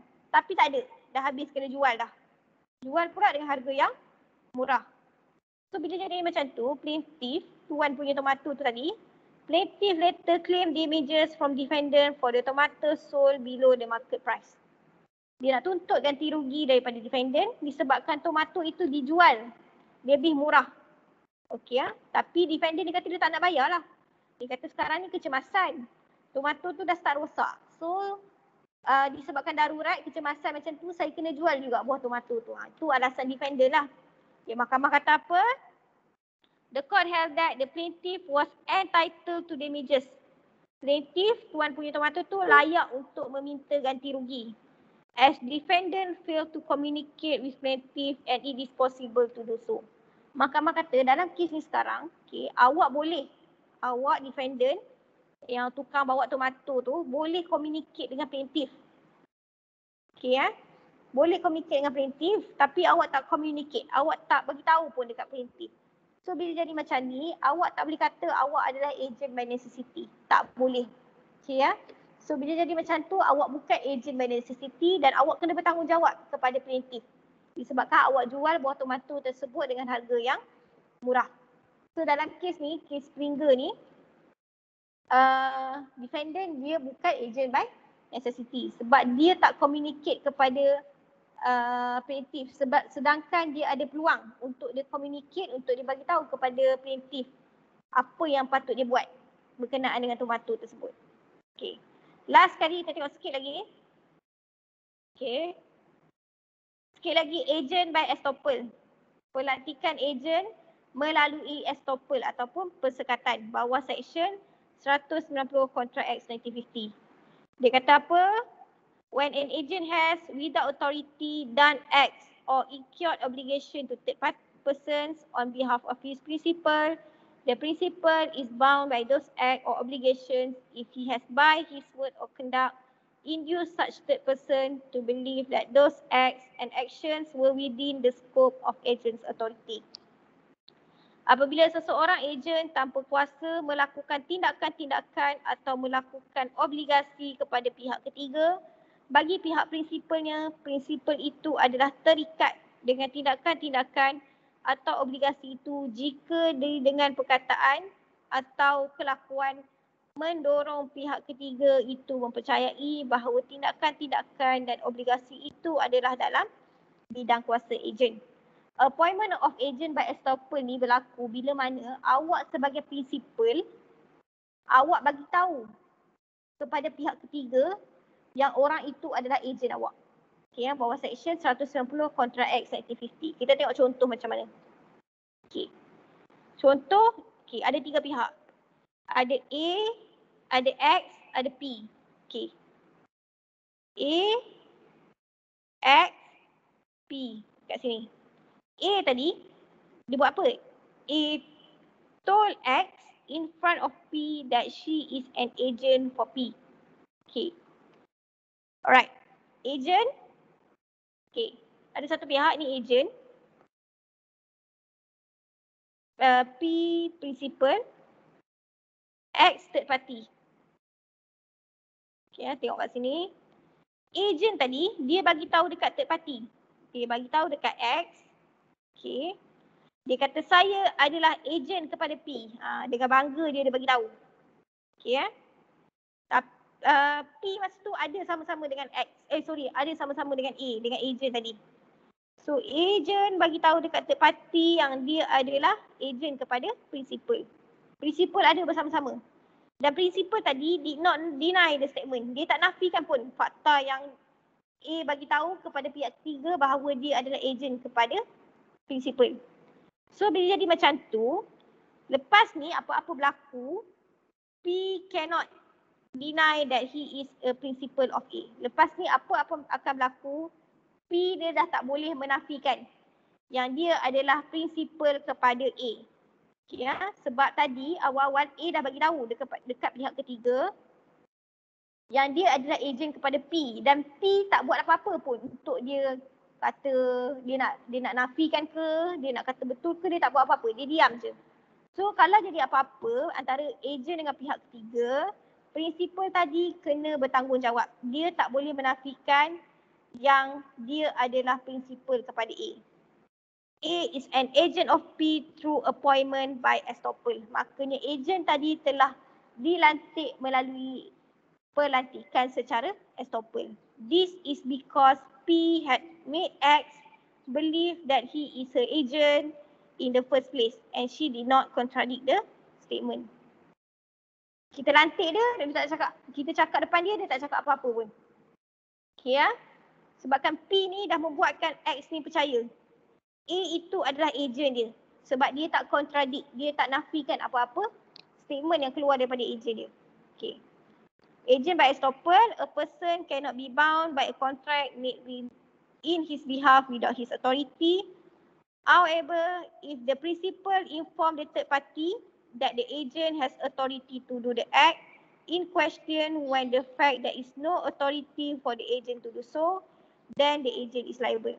Kalau pihak ketiga diberitahu oleh prinsipal yang agent itu ada kuasa untuk membuat sesuatu tindakan, tapi sebenarnya agent tu tak ada pun kuasa, maka agent itu kena bertanggungjawab.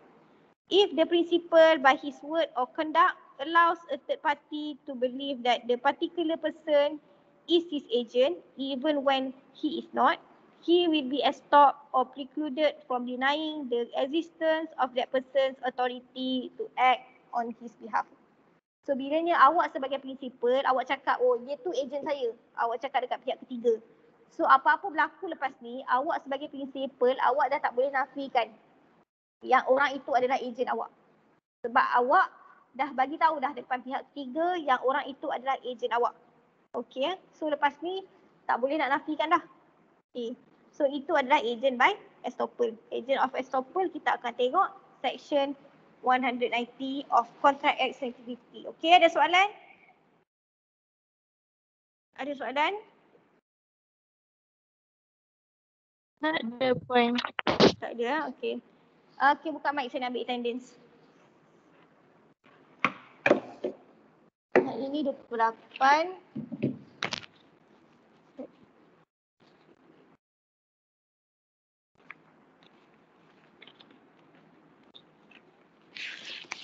Okay, Siti Nunaria. Ada puan. Nur Syuhada. Nur Syuhada. Saya puan. Nadira Yanti. Saya puan. Siti Nur Syafika Azwar. Saya Puan. Nurin Amira Syahira. Saya Puan. Amira Syahira. Okey ada. Nurul Syahira. Nurul Saya Syahira. Puan. Okey. Siti Amira. Saya Puan. Abdul Muiz. Saya. Vini Narida. Saya Puan. Muhammad Al-Haq. Muhammad Al-Haq. Tak dengar pun. Muhammad Al-Haq, kalau tak boleh guna mic tulis dekat chat tu. Bahagian chat. Hazrin Auni. Ada Puan. Okey, Syahira Uda. Saya Puan. Farisa Nafi. Farisa Nafi. Saya Wan. Ada Wan.